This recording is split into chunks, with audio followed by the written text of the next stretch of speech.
Everyone says dogs live in the moment. That they forget quickly. That once someone is gone, they just move on. But if that's true, then explain this. Why does a dog refuse to eat for days after losing someone?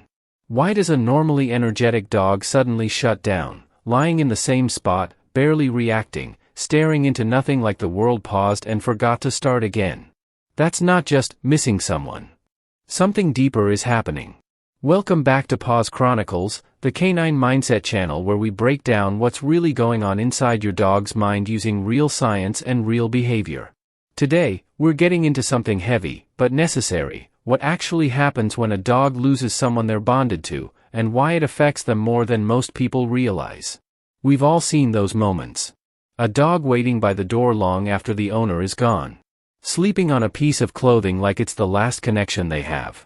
A once playful dog becoming quiet, distant, almost like a different animal entirely. We usually call this loyalty, because that's the closest word we have for it. But research is starting to show that it's more than that.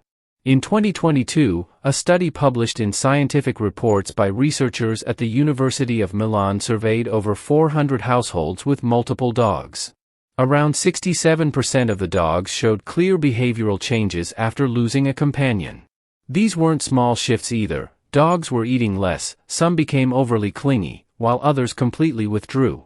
Sleep patterns changed, energy dropped, and in many cases, the stronger the bond, the stronger the reaction. That tells us something important: this isn't random behavior. It's the result of a disrupted attachment. Now here's where most people, without realizing it, make things worse. When we see a dog in that state, we react emotionally. We try to fix it.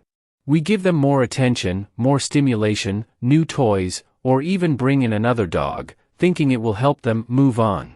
It feels right, but biologically, it can actually make things worse. Because your dog isn't just sad, their entire stress system is out of balance. What you're seeing on the outside is only a small part of what's happening internally. To really understand this, you have to see the world the way your dog does. Humans rely heavily on vision, but dogs experience reality primarily through scent.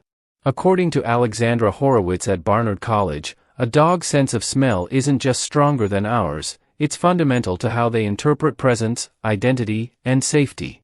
Every individual leaves behind a constantly refreshing chemical signature. To your dog, that scent is information. It tells them who is there, who has been there, and whether the environment is stable. So when someone dies, that scent disappears. Not slowly, but suddenly. To you, nothing looks different. But to your dog, everything has changed. One of the strongest anchors in their world is gone, and that doesn't register as sadness, it registers as something being wrong. Now layer that with what's happening inside their body. When a bonded companion disappears, your dog's stress system activates, specifically the hypothalamic pituitary adrenal axis, or HPA axis. This is the same system studied in stress research at institutions like Stanford University and Harvard University. The brain detects a problem and releases cortisol, the primary stress hormone. Normally, cortisol rises to deal with a situation and then falls back to normal once the issue is resolved. But in this case, there is no resolution. Your dog searches, doesn't find what it's looking for, and the stress response stays active. This creates a loop: search, fail, stress increases, search again. Over time, that loop starts to wear the system down. Eventually, something shifts. The dog stops actively searching and begins to shut down. This is what behavioral science refers to as learned helplessness, a concept first described by Martin Seligman at the University of Pennsylvania. In simple terms, when an animal experiences something it cannot control or resolve, it eventually stops trying. In dogs, this can look like loss of appetite, low energy, withdrawal, and a kind of emotional flatness. They're still there physically, but mentally, they've checked out.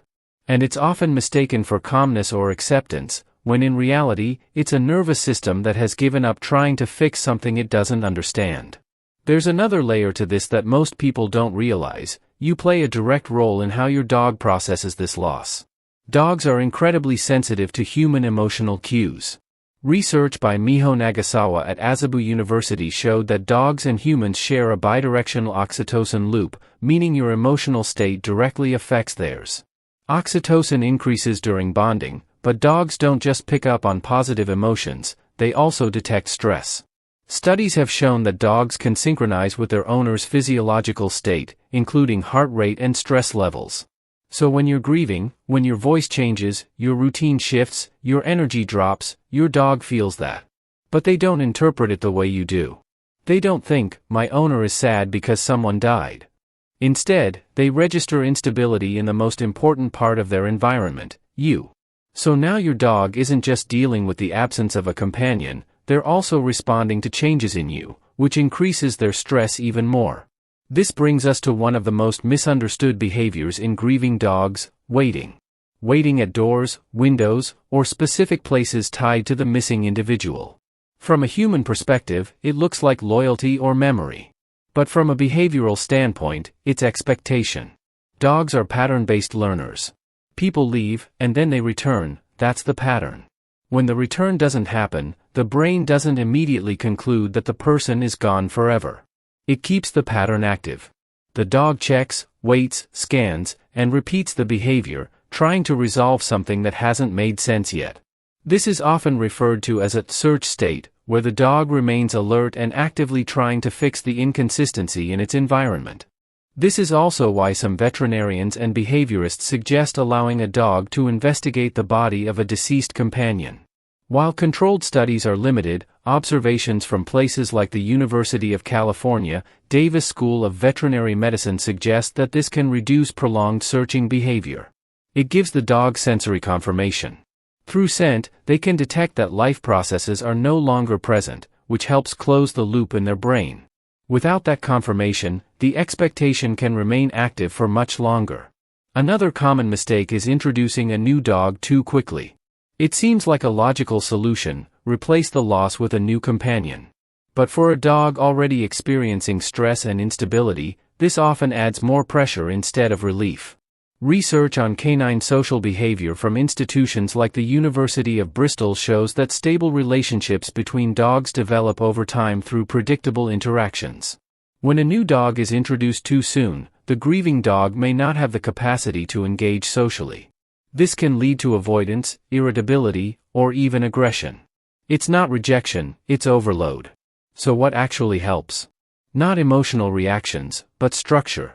Predictability is one of the most powerful tools you have. Consistent feeding times, regular walks, stable routines, these help rebuild your dog's sense of stability. Next is cognitive engagement.